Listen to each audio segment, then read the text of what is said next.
Pernah nggak sih kamu mengalami momen kayak gini? Lagi di kelas, tiba-tiba dipanggil guru buat maju ke depan. Atau pas di kantor, tiba-tiba atasan bilang, "Coba kamu yang presentasi deh." Sekejap, jantung langsung berdetak kencang, tangan mulai dingin. Suara di kepala bilang, "Aduh, gimana kalau aku salah? Kalau aku diketawain?" Ya, itulah panik. Datang tiba-tiba, tanpa undangan, dan bikin kita serasa kehilangan kendali. Dan anehnya, pikiran negatif itu muncul otomatis. Cepat banget, sedangkan untuk menenangkan diri, rasanya jauh lebih susah, bener kan? Nah, di video ini kita akan bahas sesuatu yang menarik. Bagaimana cara hack mental supaya tetap tenang saat panik? Dengan bantuan filosofi stoikisme dan juga pengetahuan psikologi modern.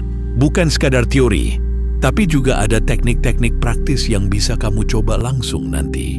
Jadi pastikan kamu tonton sampai habis, karena di akhir aku akan kasih latihan sederhana yang bisa langsung kamu praktekkan ketika panik datang. Apa itu panik? Dan kenapa datang tiba-tiba? Panik itu sebenarnya respon alami tubuh kita. Tubuh kita punya sistem yang disebut fight or flight response, bertahan atau lari. Bayangin zaman dulu, ketika manusia hidup di alam liar, ketika melihat harimau di depan mata, otak kita langsung memberi sinyal, "Awas bahaya!" Jantung dipompa lebih cepat, otot menegang, napas jadi pendek. Itu bukan kesalahan otak, justru itu cara tubuh melindungi kita supaya bisa kabur atau melawan. Nah, masalahnya, di zaman modern, harimau itu berubah bentuk, bukan lagi binatang buas, tapi ujian mendadak, presentasi di depan orang banyak, atau bahkan sekadar pesan WhatsApp dari atasan. Otak kita nggak bisa bedakan mana harimau beneran, mana harimau sosial. Hasilnya sama, kita panik. Kenapa pikiran negatif lebih cepat muncul daripada pikiran positif? Karena otak kita wired for survival, lebih peka pada bahaya daripada rasa aman. Lebih baik salah mengira ranting jadi ular daripada salah mengira ular jadi ranting. Inilah yang disebut negativity bias. Stoikisme sudah paham hal ini sejak ribuan tahun lalu. Para filsuf stoik seperti Marcus Aurelius bilang, kita tidak panik karena kejadian, tetapi karena opini kita tentang kejadian itu. Artinya bukan situasi yang bikin panik, tapi cara kita menafsirkannya. Kalau kita bisa mengatur tafsiran, kita bisa mengatur respon. Di bab berikutnya, kita akan mulai masuk ke inti. Bagaimana cara stoikisme mengajarkan kita untuk tetap tenang ketika panik datang. Ada trik sederhana yang bahkan bisa kamu lakukan hanya dengan satu tarikan napas.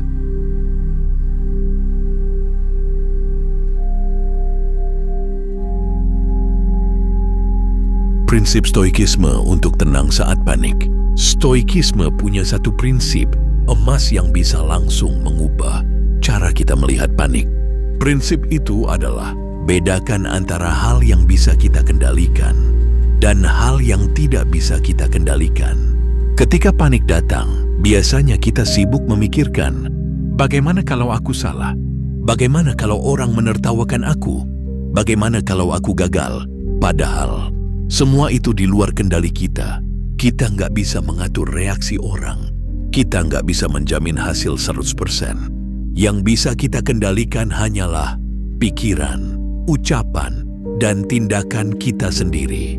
Kalau kita mengarahkan energi ke hal yang di luar kendali, panik makin besar. Tapi kalau kita fokus ke hal yang bisa kita lakukan saat ini, tiba-tiba panik mulai mengecil. Jadi analogi sederhana, bayangkan kamu mau ujian. Kalau kamu fokus ke hasil nilai, kamu akan panik. Tapi kalau kamu fokus ke oke, aku jawab dulu soal nomor 1 dengan tenang. Satu demi satu, energi panik berubah jadi fokus. Ada 3 prinsip stoik untuk menghadapi panik. 1. Control. Internal versus external. Catat di kepala, apakah ini di bawah kendaliku atau tidak? Begitu otak sadar jawabannya tidak, lepaskan. 2. Premeditatio malorum, latihan, membayangkan hal buruk. Orang stoik membiasakan diri membayangkan skenario terburuk. Misalnya, Kalau aku gagal presentasi, paling orang lupa besok juga. Dengan begitu, ketakutan berkurang karena kita sudah siap mental. Ketiga, mengendalikan tafsiran, bukan kejadian. Panik datang bukan dari kejadian, tapi tafsiran kita. Stoik mengajarkan, itu hanya opini. Jadi ubah kalimat dalam kepala dari aku akan gagal. Jadi ini hanya kesempatan untuk latihan. Ya, latihan praktis dari stoikisme bisa langsung dicoba penonton. Saat panik, tarik napas dalam, lalu tanyakan ke diri sendiri. Apa yang sebenarnya bisa aku kendalikan sekarang? Ucapkan kalimat sederhana. Aku hanya bertanggung jawab pada tindakanku, bukan hasilnya. Coba lakukan beberapa kali. Perasaan panik tidak hilang 100%, tapi ia mengecil. Dan kamu tetap bisa bergerak maju. Di bab berikutnya, kita akan gabungkan stoikisme dengan ilmu psikologi modern. Hasilnya bukan cuma teori, tapi toolkit mental yang bisa kamu pakai setiap kali panik datang. Teknik praktis menggabungkan stoikisme dan psikologi modern. Tadi kita sudah bahas prinsip stoikisme fokus pada hal yang bisa kita kendalikan dan lepaskan hal di luar kendali. Dengan teknik psikologi modern yang terbukti bisa menenangkan panik. Teknik 1, Stoic Pause plus latihan pernapasan 478. Filosof Stoik Epictetus bilang, bukan kejadian yang mengganggu kita, tapi opini kita tentang kejadian. Jadiku ketika panik datang, berhenti sebentar. Ambil jarak sejenak dari pikirannya. Gabungkan dengan teknik pernapasan 478. Tarik napas 4 detik, tahan 7 detik, hembuskan 8 detik. Hasilnya, otak berhenti menganggap situasi itu darurat dan tubuh mulai merasa aman. Teknik 2, reframe thinking, mengubah tafsiran. Stoik, itu hanya opini. Psikologi modern, ini disebut cognitive reappraisal. Caranya, ubah narasi di kepala dari aku akan gagal. Jadi, ini latihan untukku. Aku bisa belajar sesuatu. Semakin sering dilakukan, otak belajar otomatis mengganti tafsiran negatif dengan tafsiran netral positif. Teknik 3, exposure stoik, menghadapi rasa takut secara bertahap. Marcus Aurelius sering menuliskan hal-hal buruk yang mungkin terjadi, lalu menghadapinya dalam pikiran. Psikologi modern punya hal serupa, exposure therapy. Contoh, kalau panik bicara di depan orang, coba mulai dari 2-3 orang teman dulu.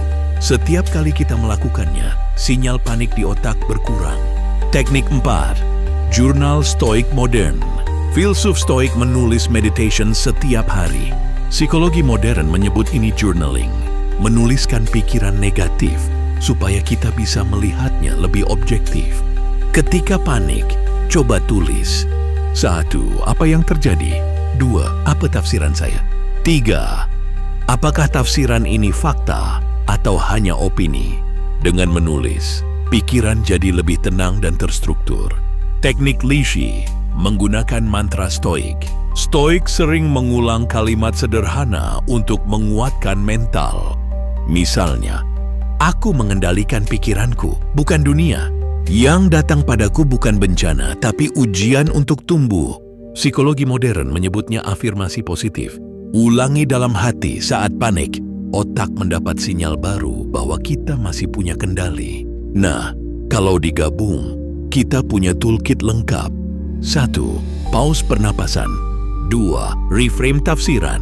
3. Exposure bertahap. 4. Jurnal stoik. 5. Mantra stoik. Dengan latihan rutin, panik bukan lagi musuh yang menakutkan, tapi jadi semacam alarm palsu yang bisa kita atur. Di bab berikutnya, kita akan membahas kenapa latihan kecil ini lebih efektif daripada menunggu motivasi besar. Karena kunci tenang bukan teori panjang, tapi habit kecil yang dibangun setiap hari. Membangun kebiasaan stoik sehari-hari. Kalau kamu ingin benar-benar tenang saat panik, kuncinya bukan teori sekali dengar, tapi kebiasaan kecil yang konsisten. Stoikisme bukan sekadar filosofi, tapi gaya hidup. 1. Ritual pagi, mental shield. Begitu bangun, Marcus Aurelius selalu menulis, "Hari ini aku akan bertemu orang-orang yang cerewet, iri, dan kasar. Tapi itu semua tidak bisa menyakitiku, karena aku punya kendali atas pikiranku sendiri." Kamu juga bisa bikin ritual pagi versi modern. Tarik napas. Ucapkan mantra sederhana. Hari ini aku hanya fokus pada yang bisa ku kendalikan. Hanya butuh 1 menit, tapi efeknya seolah kita punya perisai mental sepanjang hari. 2. Refleksi malam. Stoic journaling. Sebelum tidur, orang stoik menulis, apa yang sudah kulakukan dengan baik hari ini? Apa yang bisa aku lakukan lebih baik besok? Cara ini bikin kita belajar tanpa menyalahkan diri sendiri. Dalam psikologi modern, ini membantu menutup hari dengan tenang, bukan dengan pikiran panik. 3. Latihan voluntary discomfort. Melatih diri dengan kesulitan kecil. Stoik percaya, kalau kita terbiasa dengan ketidaknyamanan kecil, kita nggak akan kaget dengan masalah besar. Misalnya, mandi dengan air dingin, jalan kaki tanpa HP, atau coba berbicara di depan kaca dengan suara keras. Hal-hal kecil ini melatih mental kita. Aku bisa menghadapi rasa tidak nyaman. Panik bukan akhir dunia. Betul. Jadikan stoikisme sebagai latihan harian. Sama seperti olahraga, mental juga butuh dilatih. Jangan tunggu panik baru belajar. Justru biasakan latihan ketika keadaan normal. Supaya saat panik datang kita sudah siap. Kalau kebiasaan ini dilakukan terus, panik perlahan berubah jadi tamparan kecil, bukan lagi badai besar. Dan kamu akan merasakan ketenangan yang lebih stabil, bukan cuma sesaat. Di bab selanjutnya, kita akan bahas contoh nyata orang-orang yang berhasil menghadapi panik dengan cara stoikisme. Karena teori tanpa contoh seringnya cuma berhenti jadi motivasi sesaat. Studi kasus dan kisah nyata. Teori tanpa contoh itu hambar. Jadi mari kita lihat beberapa kisah nyata. Dari zaman dulu sampai zaman sekarang, tentang bagaimana prinsip stoik bisa menenangkan panik. 1. Marcus Aurelius. Panik di tengah wabah. Kaisar Romawi ini pernah memimpin saat wabah mematikan menyebar. Bayangin, seluruh kota ketakutan, ribuan orang meninggal setiap hari. Kalau dia ikut panik, seluruh kerajaan bisa kacau. Apa yang dia lakukan? Dia menulis dalam bukunya Meditations. Kamu bisa saja menghadapi kematian kapan saja. Jangan takut, tapi gunakan waktu yang ada untuk berbuat baik. Dengan pikiran stoik itu, dia bisa tetap tenang, memberi arahan jelas, dan menjaga stabilitas. Kalau dia saja bisa tenang di tengah wabah, kita pun bisa belajar untuk lebih tenang menghadapi ujian, presentasi, atau masalah sehari-hari. 2. Mahasiswa yang panik saat presentasi. Ada kisah nyata dari seorang mahasiswa psikologi. Setiap kali presentasi, ia gemetar, keringat dingin, bahkan hampir blank. Setelah belajar stoikisme, ia mulai latihan sederhana. Sebelum presentasi, ia menulis di kertas, "Aku hanya bisa mengendalikan caraku bicara, bukan reaksi orang." Ia juga berlatih reframe. Alih-alih mikir, semua orang akan menertawakan aku, ia ubah jadi, ini latihan untuk aku jadi lebih baik. Hasilnya, dalam 3 bulan, presentasi yang dulu bikin panik, kini jadi salah satu hal yang ia nikmati. 3. Atlet yang menghadapi tekanan besar. Seorang pelari olimpiade pernah bilang, "Kalau aku fokus ke hasil lomba, aku panik. Tapi kalau aku fokus ke langkah kakiku sekarang, aku bisa berlari lebih baik." Itu stoikisme murni, fokus pada yang bisa dikendalikan. Dan terbukti, pendekatan ini membuatnya tetap stabil di saat kompetisi paling menegangkan. Jadi jelas, dari Kaisar Romawi, dari mahasiswa biasa, hingga atlet dunia, semuanya bisa menghadapi panik dengan cara yang sama, mengubah tafsiran dan fokus pada hal yang bisa dikendalikan. Ini bab terakhir, tolong fokus. 5 menit hack mental ala stoik. Setelah perjalanan panjang tadi, sekarang saatnya kita praktek bareng. Aku mau ajak kamu melakukan latihan sederhana ala stoikisme yang bisa dilakukan kapan saja, bahkan saat panik menyerang. Nggak butuh lebih dari 5 menit. Langkah 1, sadari dan tarik napas. Tutup mata sebentar, atau kalau sedang di tempat umum, cukup fokus ke napas. Tarik napas dalam lewat hidung selama 4 detik. Tahan sebentar, lalu hembuskan perlahan lewat mulut 6-8 detik. Lakukan 3 kali. Ini bukan cuma menenangkan tubuh, tapi juga memberi sinyal ke otak, aku aman. Langkah 2, tanyakan 1 pertanyaan stoik. Bisikkan ke diri sendiri. Apakah ini di bawah kendaliku atau tidak? Kalau jawabannya tidak, lepaskan. Kalau iya, lakukan hal kecil yang bisa kamu kendalikan sekarang. Langkah 3, reframe pikiran negatif. Ambil pikiran negatif yang muncul. Misalnya, aku akan gagal. Ubah menjadi, ini kesempatan untuk belajar. Aku hanya perlu mencoba sebaik mungkin. Langkah 4, ucapkan mantra stoik.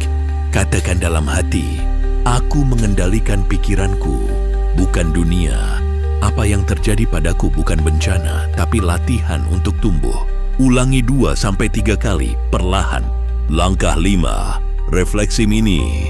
Ambil 30 detik untuk bertanya ke diri sendiri. Apa satu hal yang bisa aku syukuri sekarang? Apa satu hal kecil yang bisa aku lakukan setelah ini? Latihan kecil ini memberi arah positif, bukan sekadar menenangkan. Nah, selesai. Kalau kamu rutin melakukan latihan ini setiap hari, bukan cuma saat panik, maka mentalmu akan terbiasa lebih tenang menghadapi situasi sulit. Jadi teman-teman, itulah hack mental ala stoikisme. Sadari napas, bedakan kendali, reframe pikiran, gunakan mantra stoik, dan lakukan refleksi singkat. Ingat, panik itu wajar, tapi bukan tuan atas dirimu. Kamu tetap bisa memilih respon. Kalau kamu merasa video ini bermanfaat, jangan lupa untuk like, share ke temanmu, dan subscribe supaya nggak ketinggalan konten seputar stoikisme dan hack mental lainnya. Sampai jumpa di video berikutnya. Semoga keberuntungan selalu berpihak padamu.